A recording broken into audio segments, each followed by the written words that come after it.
This is Hillary Goldstein, Chief News and Features Editor at IGN, here with a video review of Tony Hawk's Project 8 for Xbox 360.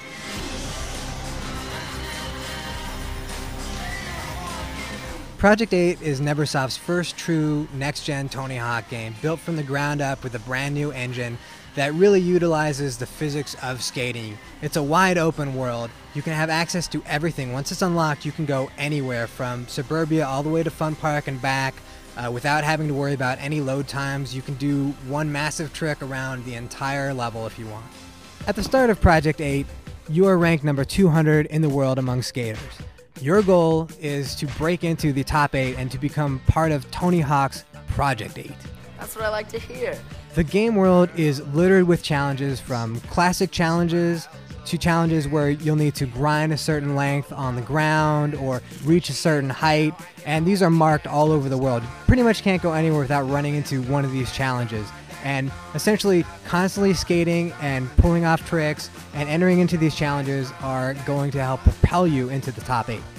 The big addition this year is the Nail the Trick mode, and this is going to keep you up all night. This is the first addition to the Tony Hawk series in at least the last 5 years that is actually going to force you to learn something new.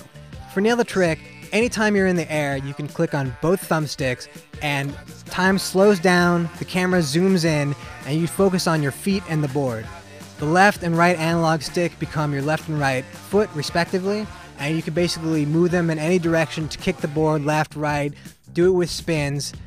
Now you have to do it carefully, because if you kick it at the wrong moment, you're going to bail, and bail, and bail, and bail.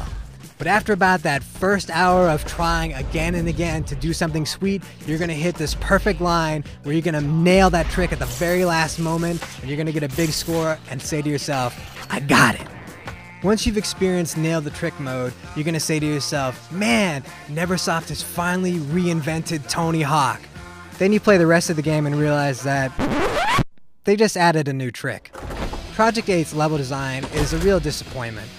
You're going to see a lot of levels that have been done before, such as Suburbia, the factory, of course the school, which they pretty much have in every game, except all of these have been done much better in the past. In fact, this is one of the most disappointing level designs that Neversoft has ever done for Tony Hawk.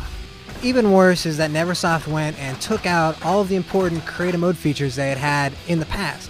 So no longer do you have create a park or create a trick or customizing your board, and you can't do any kind of cool customization at all with your character.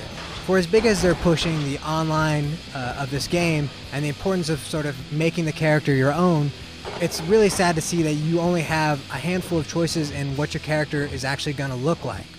I can't deny that when Tony Hawk is released, I'm going to be playing it for the next year. I'm going to want all the gaps, I'm going to want all the sick ratings, and I'm going to want to play Nail the Trick like crazy.